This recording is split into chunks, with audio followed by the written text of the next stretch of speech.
شروع اللہ کا نام لے کر جو بڑا مہربان نہایت رحم والا ہے۔ یاسین، قسم ہے قرآن کی جو حکمت سے بھرا ہوا ہے۔ اے محمد صلی اللہ علیہ وآلہ وسلم، بے شک تم پیغمبروں میں سے ہو، سیدھے رستے پر ہو۔ یہ قرآن غالب و مہربان کا نازل کیا ہوا ہے تاکہ تم ان لوگوں کو جن کے باپ دادا کو خبردار نہیں کیا گیا تھا خبردار کرو کہ وہ غفلت میں پڑے ہوئے ہیں۔ ان میں سے اکثر پر اللہ کی بات پوری ہو چکی ہے، سو وہ ایمان نہیں لائیں گے۔ ہم نے ان کی گردنوں میں توق ڈال رکھے ہیں اور وہ تھوڑیوں تک پھنسے ہوئے ہیں، تو ان کی گردنیں اکڑی ہوئی ہیں، اور ہم نے ان کے آگے بھی دیوار بنا دی ہے اور ان کے پیچھے بھی، پھر ان پر پردہ ڈال دیا تو یہ دیکھ نہیں سکتے۔ اور تم ان کو خبردار کرو یا نہ کرو، ان کے لیے ایک برابر ہے، یہ ایمان نہیں لائیں گے تو تم صرف اس شخص کو خبردار کر سکتے ہو جو اس نصیحت یعنی قرآن کی پیروی کرے اور رحمان سے غائبانہ ڈرے، سو اس کو مغفرت اور بڑے ثواب کی بشارت سنا دو۔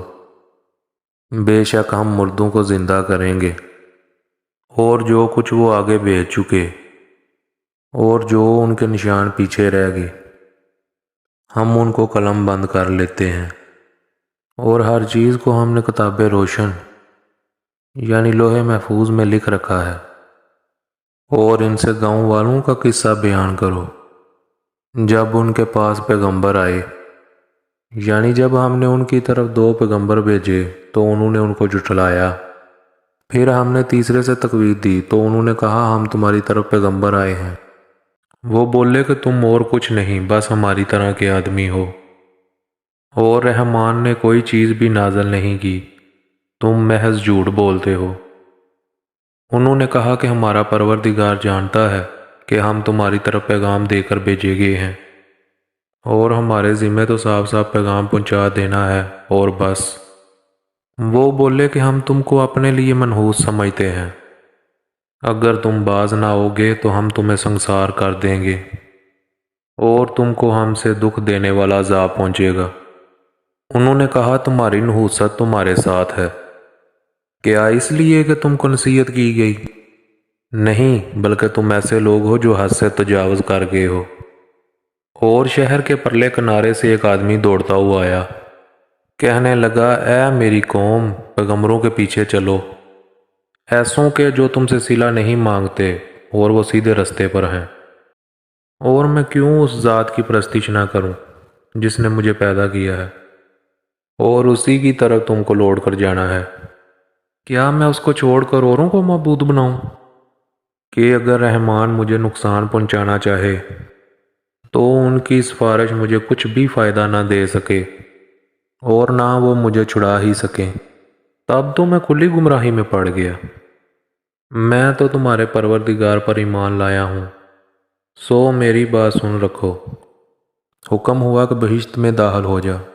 بولا کاش میری قوم کو پتہ چل جائے کہ میرے رب نے مجھے بخش دیا اور مجھے عزت والوں میں شامل کیا، اور ہم نے اس کے بعد اس قوم پر کوئی لشکر نہیں اتارا اور نہ ہم اتارنے والے ہیں۔ وہ تو صرف ایک چنگاڑ تھی، وہ اس سے ناگہاں بجھ کر رہ گئے۔ بندوں پر افسوس کہ جب ان کے پاس کوئی پیغمبر آتا تو وہ اس سے تمسخر ضرور کرتے۔ کیا انہوں نے نہیں دیکھا کہ ہم نے ان سے پہلے بہت سے لوگوں کو ہلاک کر دیا تھا؟ اب وہ ان کی طرف لوٹ کر نہیں آئیں گے، اور سب کے سب ہمارے روبرو حاضر کیے جائیں گے۔ اور ایک نشانی ان کے لیے زمین مردہ ہے کہ ہم نے اس کو زندہ کیا اور اس میں سے اناج اگایا، پھر یہ اس میں سے کھاتے ہیں، پھر اس میں کھجوروں اور انگوروں کے باغ پیدا کیے، اور اس میں چشمے جاری کر دیے تاکہ یہ ان باغوں کا پھل کھائیں، اور ان کے ہاتھوں نے تو ان کو نہیں بنایا، تو پھر کیا یہ شکر ادا نہیں کرتے؟ وہ ذات پاک ہے جس نے زمین کے نباتات کے اور خود ان کے اور جن چیزوں کی ان کو خبر نہیں سب کے جوڑے بنائے۔ اور ایک نشانی ان کے لیے رات ہے، اور اس پر سے ہم دن کو کھینچ لیتے ہیں تو اسی وقت ان پر اندھیرا چھا جاتا ہے، اور سورج اپنے مقرر رستے پر چلتا رہتا ہے۔ یہ اس غالب و دنا کا مقرر کیا ہوا اندازہ ہے، اور چاند کی بھی ہم نے منزلیں مقرر کر دیں، یہاں تک کہ گھٹتے گھٹتے کھجور کی پرانی شاخ کی طرح ہو جاتا ہے۔ نہ تو سورج سے ہی ہو سکتا ہے کہ چاند کو جا پکڑے، اور نہ رات ہی دن سے پہلے آ سکتی ہے، اور سب اپنے اپنے مدار میں تیر رہے ہیں۔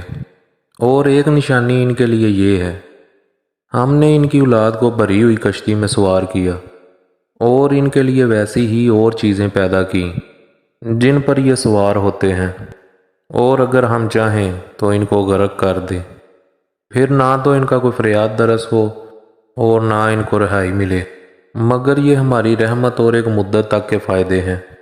اور جب ان سے کہا جاتا ہے کہ جو تمہارے آگے اور جو تمہارے پیچھے ہے اس سے ڈرو تاکہ تم پر رحم کیا جائے، اور ان کے پاس ان کے پروردگار کی طرف سے کوئی نشانی نہیں آتی مگر ان سے منہ پھیر لیتے ہیں۔ اور جب ان سے کہا جاتا ہے کہ جو رزق اللہ نے تم کو دیا ہے اس میں سے خرچ کرو، تو کافر مومنوں کے متعلق کہتے ہیں کہ بھلا ہم ان لوگوں کو کھانا کھلائیں جن کو اللہ چاہتا تو خود کھلا دیتا، تم تو کھلی گمراہی میں ہو۔ اور کہتے ہیں کہ اگر تم سچ کہتے ہو تو بتاؤ یہ وعدہ کب پورا ہوگا۔ یہ تو ایک چنگاڑ کے ہی منتظر ہیں جو ان کو اس حال میں کہ باہم جھگڑ رہے ہوں گے آ پکڑے گی، پھر نہ تو یہ وصیت ہی کر سکیں گے اور نہ اپنے گھر والوں میں واپس جا سکیں گے۔ اور جس وقت سور پھونکا جائے گا یہ قبروں سے نکل کر اپنے پروردگار کی طرف دوڑ پڑیں گے، کہیں گے ہائے بربادی، ہمیں ہماری خوابگاہوں سے کس نے جگا اٹھایا۔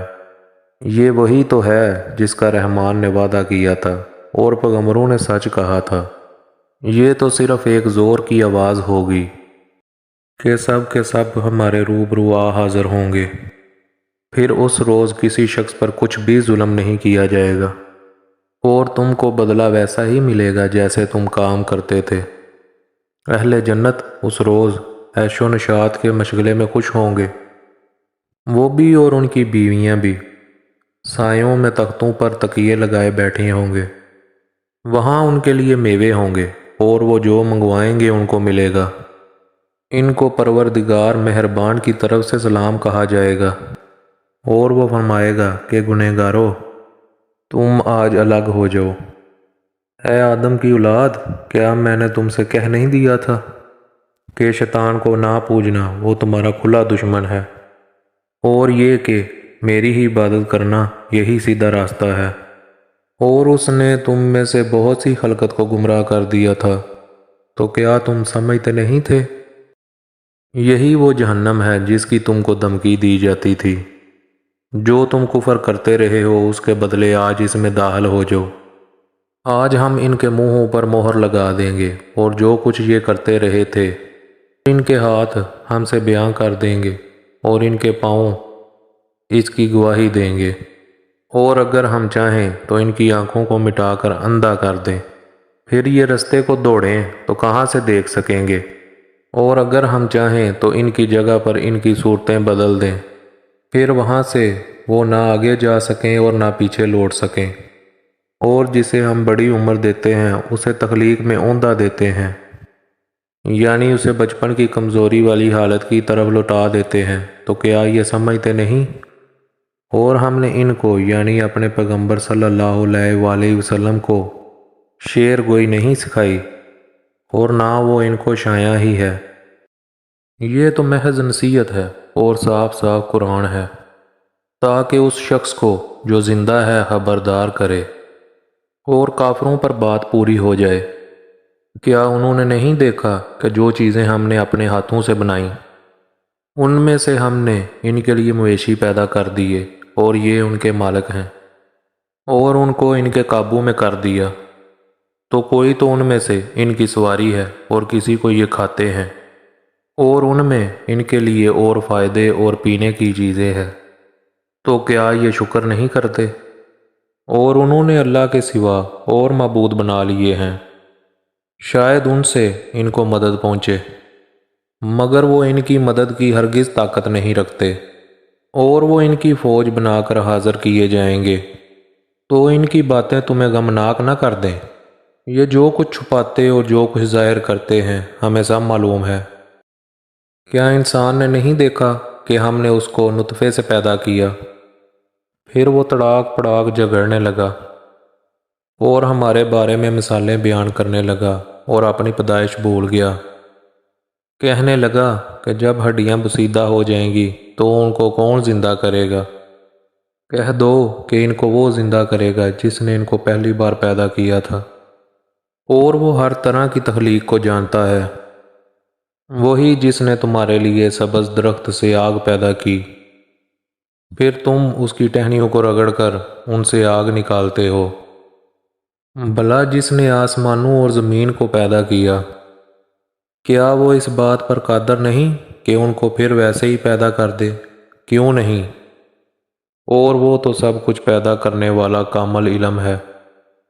اس کی شان یہ ہے کہ جب وہ کسی چیز کا ارادہ کرتا ہے تو اس سے فرما دیتا ہے کہ ہو جا تو وہ ہو جاتی ہے۔